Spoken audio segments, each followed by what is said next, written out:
कि संसार में सबसे महत्वपूर्ण चीज क्या है? बताइए मैया, तुम्हें जो दुनिया में का अच्छा लग रहा हो है? हाँ बताइए, संसार में का अच्छा लगा? अरे कछु तो लगा तो ये नाती पोता बहू है कछु। सबसे दुनिया में महत्वपूर्ण चीज कौन सी है बताइए?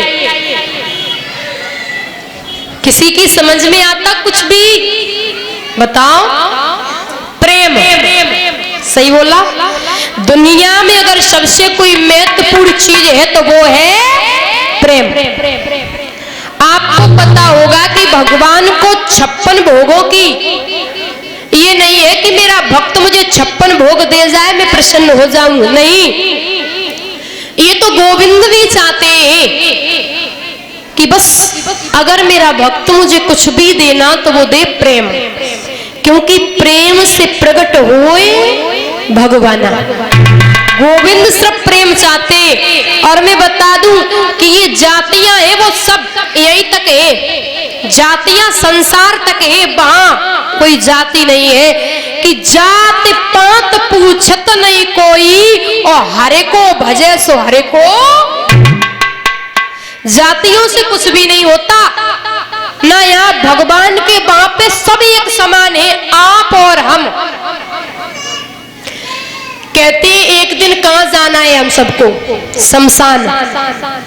और शमशान किसे कहते हैं? जहां सब एक समान, न कोई पैसा वाला वहां दिखाई देता न कोई गरीब कोई दिखाई देता। बातों बस यहाँ है कि अरे वो बहुत पैसे वाला है हम गरीब हैं, लोग ये कहते हैं वो पैसे वाला है हम गरीब हैं।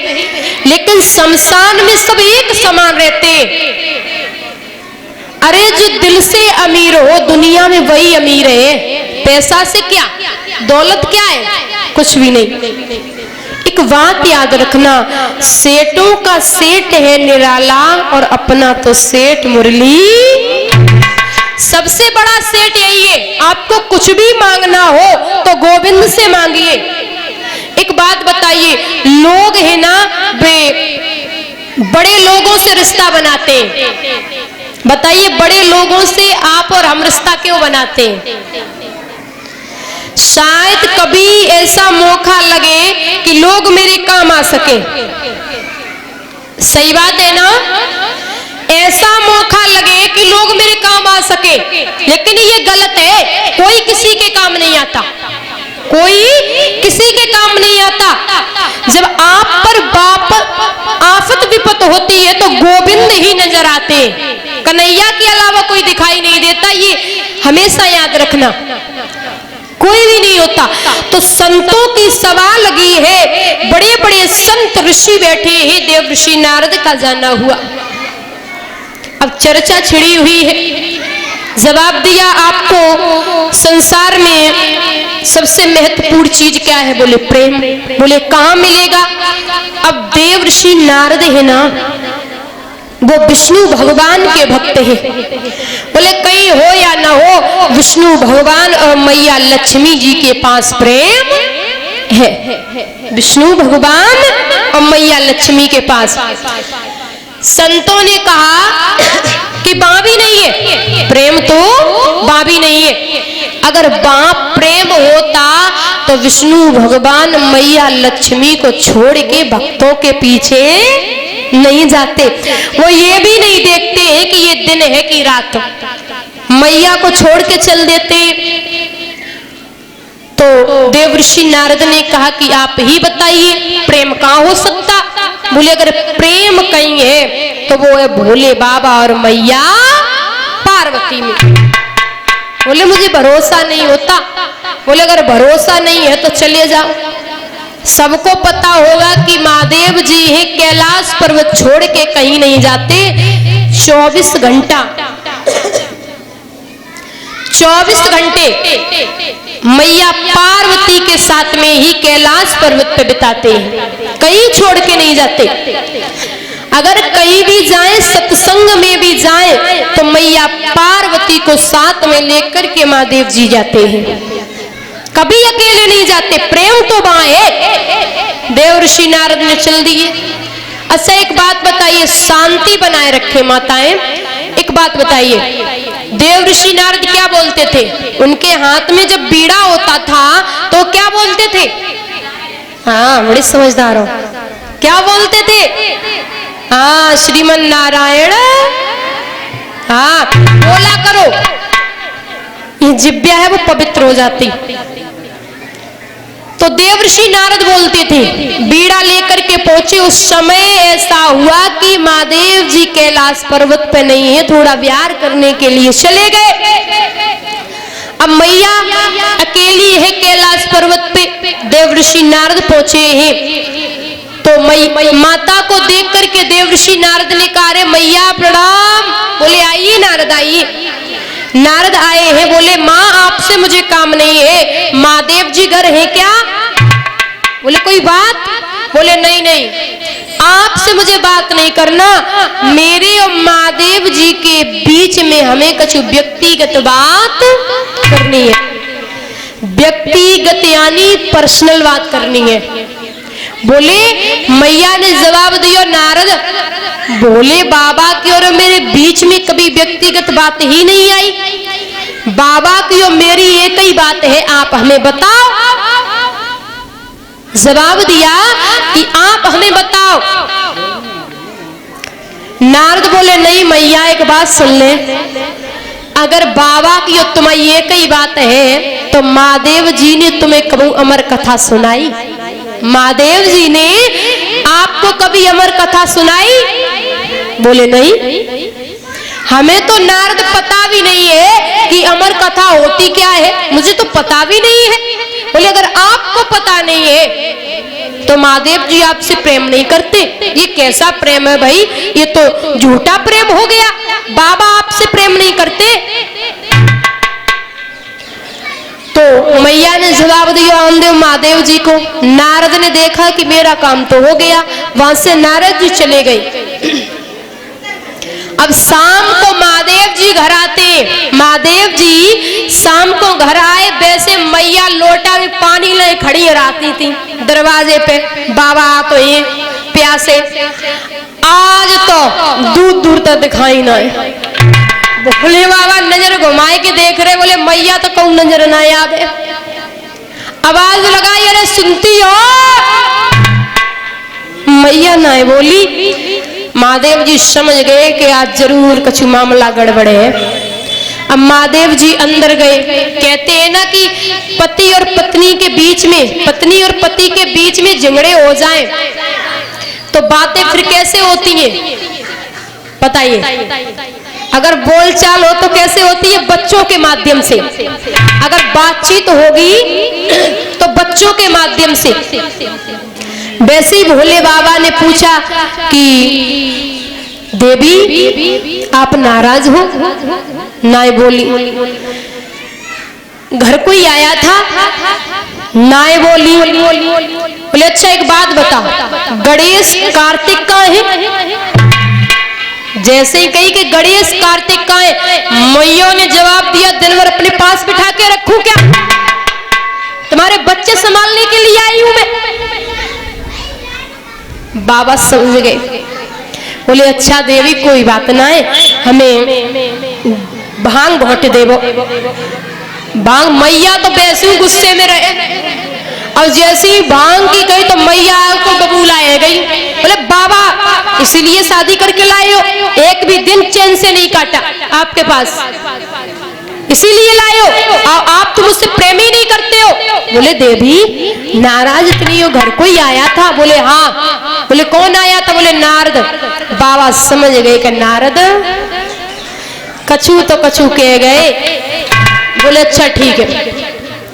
मैया ने जवाब दिया महादेव जी आप हमसे प्रेम करते हो?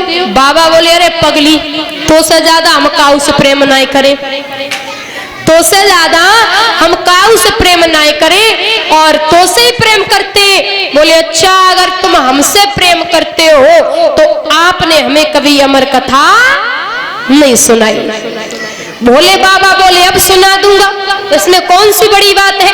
मैया बोली बड़ी बात नहीं है, आपने तो कभी नहीं कहा कि मुझे अमर कथा आती है। बाबा बोले सुनो, ये अमर कथा है ना, वो एकांत जगह में सुनाई जा सकती है, सबके सामने नहीं। तो कैलाश पर्वत पे महादेव जी मैया को ले गए हैं एकांत जगह में। पहली ताली बजाई है, जितने पक्षी थे ना सब उड़ गए, कैलाश पर्वत खाली हो गया।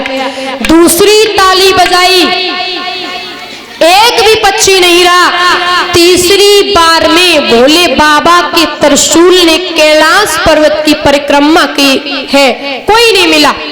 चौथी बार महादेव जी ने स्वयं कहा, देवी जाकर के देखिए कि कहीं कैलाश पर्वत पे कोई छिपा तो नहीं है। मैया पहुंची, चारों तरफ देख के आई, बोले नहीं नहीं बाबा, कोई कहीं नहीं है, आप सुनाइए।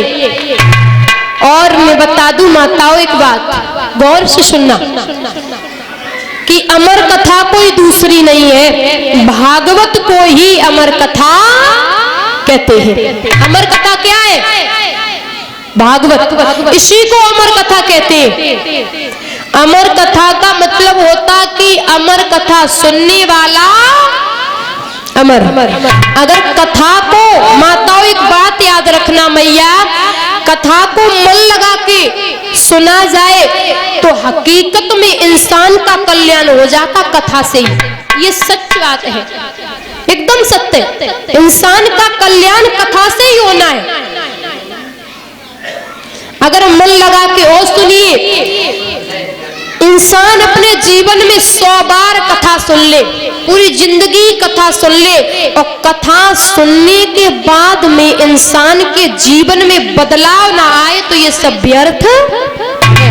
और ये भी मैं बता दूं कि कितना भी बिगड़ा हुआ इंसान क्यों ना हो, अगर धीरे धीरे भगवान की कथा सुनेगा और कान में आवाज जाएगी ना, तो एक ना एक दिन तो वो सुधर ही जाएगा। ये कथा का प्रभाव है, ये कथा का प्रभाव है।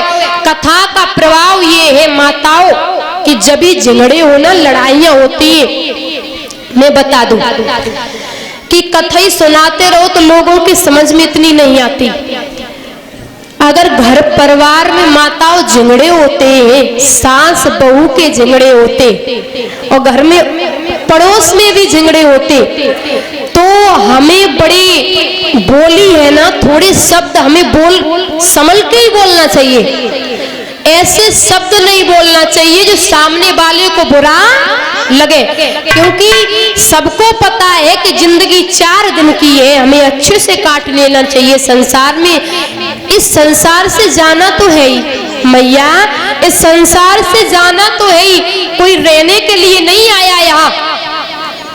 बोली एक अमोल है, जो कोई बोले जान, और हिये तराजू तौल के तब मुख बहार।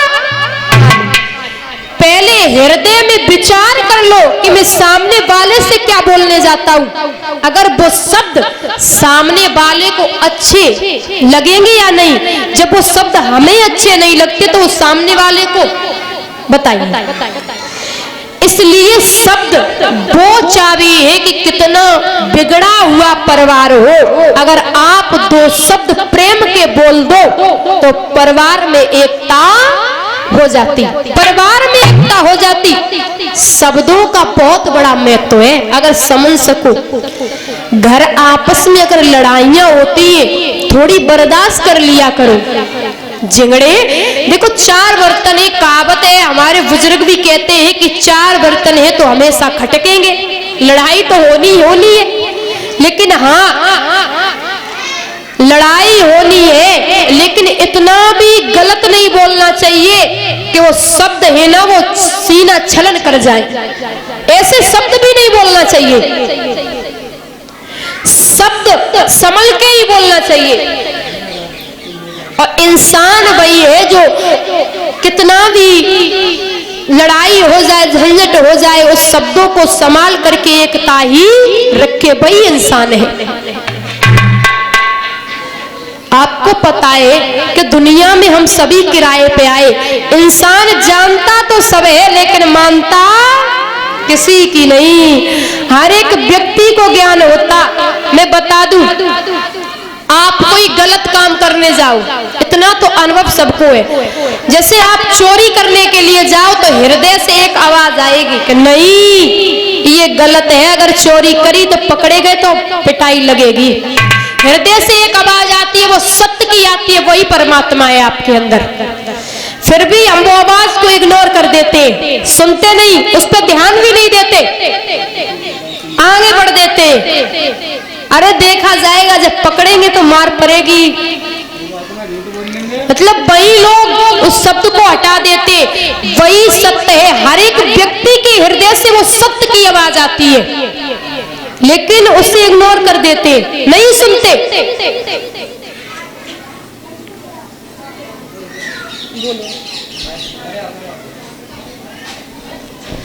तो आज कैलाश पर्वत पे मैया पार्वती महादेव जी बैठे हैं।